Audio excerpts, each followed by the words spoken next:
Titanic को बनाने वाले ने कहा था कि ये डूब नहीं सकता, खुदा भी इसे नहीं डुबो सकता। फिर ऐसा हुआ कि पहले ही समुद्री सफर के दौरान वो ऐसा डूबा कि आज तक निशाने इबरत है और उसको देखने वाले जो भी जाते हैं वो भी बड़ी मुश्किल से बच पाते हैं। आज से ठीक 111 साल कबल टाइटैनिक एक अंधेरी रात में एक बर्फानी तोदे यानी आइसबर्ग से टकरा गया था। उस वक्त जहाज पर सवार ज्यादातर अफराद नींद की आगोश में थे। हादसे के वक्त टाइटैनिक 41 किलोमीटर फी घंटा की रफ्तार से इंग्लैंड के शहर साउथहैम्पटन से अमेरिका के शहर न्यूयॉर्क की तरफ जा रहा था और सिर्फ 3 घंटे के अंदर 14 और 15 अप्रैल 1912 की दरमियानी रात टाइटैनिक बहरे ओकेयानूस में डूब गया। वो जहाज जिसके बारे में कहा जाता था कि वो कभी नहीं डूबेगा, न सिर्फ चंद घंटों में समंदर में गर्क हो गया बल्कि इस हादसे में 1500 के करीब अफराद भी हलाक हुए। 111 साल बाद भी उसे सबसे बड़ा समंदरी हादसा समझा जाता है। सितंबर 1985 में इस जहाज की बाकियात को बहरा ओकेयानूस में जाए हादसे से हटा दिया गया था। हादसे के बाद यह बहरी जहाज कनाडा से 650 किलोमीटर के फासले पर 3843 मीटर की गहराई में 2 हिस्सों में बट गया और दोनों हिस्से एक दूसरे से 800 मीटर के फासले पर पड़े थे। 111 साल गुजरने के बाद भी इस हादसे के बारे में मुअम्मे मौजूद हैं। माहिरीन की राय इसके बारे में क्या है, जानिए इस वीडियो में। इस बहरी जहाज के बारे में कहा जाता था कि यह डूब नहीं सकता, खुदा भी इसे नहीं डुबो सकता। इस यकीन की कुछ वजूहात भी थी।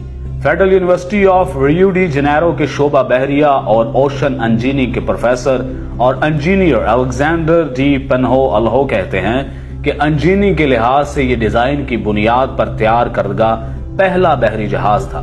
कई वाटर टाइट कंपार्टमेंट्स बनाए गए थे, यानी जहाज का एक कमरा पानी से भर भी जाए तो दूसरे कमरे को गर्क नहीं कर सकता था। वो बताते हैं कि इस जहाज की तैयारी के दौरान कुछ मुश्किलात पेश आई थी, जैसा कि जहाज की ऊंचाई कितनी रखी जाएगी ताकि बिजली की तारें और पानी के पाइप ठीक से काम कर सके। इस पर बहुत सोच विचार की गई थी। प्रोफेसर अल्हो के मुताबिक इस पर गौर करने के बाद उस वक्त के इंजीनियर्स ने जहाज की ऊंचाई का तयन किया। यहां तक कि सैलाब की सूरत में इन्होंने अंदाजा लगाया कि पानी छत की ऊंचाई तक नहीं पहुंचेगा। उन्होंने छत पर महफूज कंपार्टमेंट भी बनाए थे, लेकिन तब किसी ने बर्फ के तोदे से जबरदस्त टकराव का सोचा भी नहीं होगा।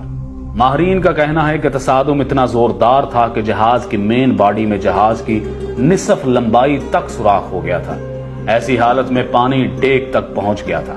जहाज पानी से भरने लगा था। ऐसी सूरत हाल में रेस्क्यू मुमकिन नहीं होता।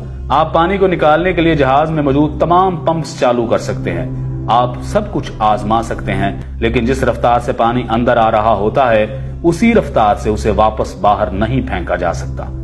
एक जबरदस्त तसादुम के बाद जहाज की साख में तब्दीली आई और दरवाजे बंद नहीं हो रहे थे, वो भंस गए थे। टाइटैनिक को इस दौर में भी खालस स्टील से बनाया गया था, लेकिन उस वक्त का स्टील ऐसा नहीं था, आज की फुलाद की तरह मजबूत नहीं था। बड़े हादसों के बाद इसकी वजूहात में इंसानी गलतियां हमेशा पाई जाती हैं। माहिरीन के मुताबिक आइसबर्ग से भरे खित्तों से गुजरने में मुश्किलात के बावजूद इस पर सफर को तेजी से मुकम्मल करने का शदीद दबाव था। दरअसल ये दबाव ब्लू बैंड हासिल करने के लिए था। 1839 में शुरू होने वाला ये एजाज बहरा ओकेयानूस को अबूर करने वाले तेज तरीन जहाज को दिया जाता था। टाइटैनिक को इस एजाज का सबसे मजबूत दावेदार समझा जाता था।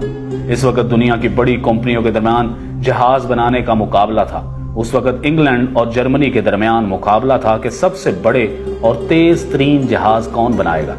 सबसे बड़े और तेज तरीन जहाज को सरकारी तौर पर ब्लू बैंड मिल गया। इस कारनामे को हासिल करने के लिए किसी भी जहाज के लिए पहला सफर सबसे अहम समझा जाता था। पहले सफर के दौरान जहाज की हालत सबसे बेहतर होती है। जहाज पहले सफर में तेज तरीन रफ्तार हासिल कर सकता है और टाइटैनिक ने भी तेज तरीन रफ्तार हासिल करने की कोशिश की थी। बच जाने वाले लोगों में से बहुत से लोगों ने बताया था कि जहाज के कप्तान को इर्द गिर्द के इलाके में बर्फ के तोदों के बारे में इतला दी गई थी, लेकिन उसने जहाज की रफ्तार कम नहीं की क्योंकि वो तेज रफ्तारी से बहरे ओकेयानूस को अबूर करके ब्लू बैंड हासिल करना चाहता था। लेकिन यही तेज रफ्तारी और गरूर और तकब्बुर और खुदा को चैलेंज इस जहाज को डुबोने का सबब बने। टाइटैनिक हादसे में 1500 के करीब अफराद हलाक हुए, जिसके बाद समंदरी जहाजों के हिफाजती निजाम को बेहतर बनाने की कोशिशें शुरू कर दी गईं। इस हादसे के बाद समंदरी जहाजों की हिफाजत के लिए रडार जैसे आलात की तैयारी शुरू की गई। टाइटैनिक के हादसे में बहुत से लोग इसलिए मारे गए कि उनके पास लाइफ बोट्स नहीं थी, और टाइटैनिक में लाइफ बोट्स इसलिए भी कम थी क्योंकि उनका दावा था कि ये जहाज कभी नहीं डूब सकता। इस यकीन की वजह से जहाज में सिर्फ आधी लाइफ बोट्स रखी गई थी। यह हादसा समुद्री जहाजों की हिफाजत के हवाले से एक अहम संग मील साबित हुआ। समुद्री जहाजों की हिफाजत के लिए इदारा जाती फ्रेमवर्क बनाया गया। तामीर के दौरान हिफाजती पैरामीटर्स का ख्याल रखा गया। उसे मुसलसल बेहतर बनाने के मंसूबे पर काम किया गया। आज के दौर में रडार बर्फ के तोदों को बहुत पहले पता लगा लेते हैं।